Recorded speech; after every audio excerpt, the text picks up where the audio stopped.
Ini adalah rangkuman dari hasil pembelajaran kita selama ini. Jadi di sini saya buat secara sistematis mengenai bagaimana langkah kajian semantik. Yang seperti kita bahas sejak awal, yang pertama adalah kita analisis dulu jumlah derivasi katanya. Ini bisa teman-teman cari melalui kitab kamus Al-Mu'jam Al-Mufahras li Alfadhil Quran. Atau boleh juga menggunakan aplikasi ya.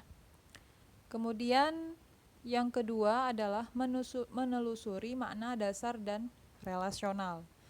Ini seperti yang saya jelaskan sebelumnya, bagaimana mencari makna dasar dan relasional.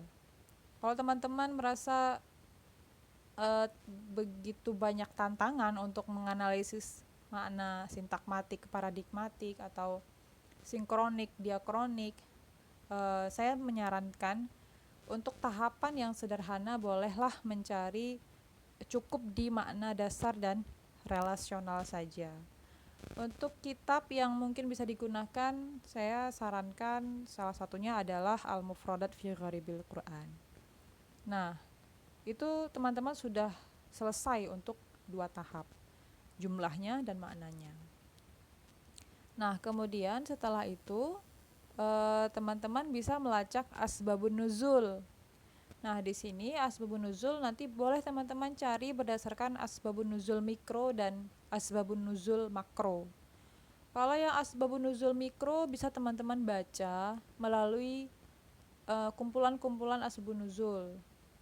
Biasanya yang dipakai adalah kitab Asyuti. Kalau mau pakai kitab yang lain boleh juga. Sedangkan asbabun nuzul makro adalah kondisi sosiohistoris yang ada di sekitar Nabi saat menyampaikan ayat tersebut atau ayat yang sedang kita kaji. Nah, di sini ada yang menyarankan untuk mencari di kitab Sirah Nabawiyah, boleh karangan siapa saja, mulai dari yang klasik hingga yang kontemporer, karena memang Sirah Nabawiyah itu banyak sekali versinya.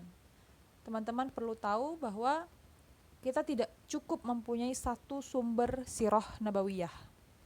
Kemudian boleh juga teman-teman tambahkan dengan buku The History of Arab, Sejarah Bangsa Arab, karangan Philip Kahiti. Itu sudah ada terjemahannya. Teman-teman jadi bisa melihat bagaimana konteks yang berkaitan erat dengan ayat tersebut. Dan beberapa referensi lainnya yang berkaitan dengan kondisi di sekitar Nabi saat itu. Setelah kita dapat asbabun nuzulnya, baik itu yang mikro dan makro, baru kita masuk ke langkah selanjutnya adalah menyusun makna berdasarkan urutan makiyah dan madaniyah. Nah, antara asbabun nuzul dan makiyah madaniyah itu ada juga yang terbalik. Artinya ada orang yang susun dulu makiyah madaniyahnya, baru nanti dicari asbabun nuzul. Tapi ada juga yang asbabun nuzulnya baru makiyah dan madaniyah. Nah, makiyah dan madaniyah itu teman-teman perlu bikin tabel mungkin untuk memudahkan.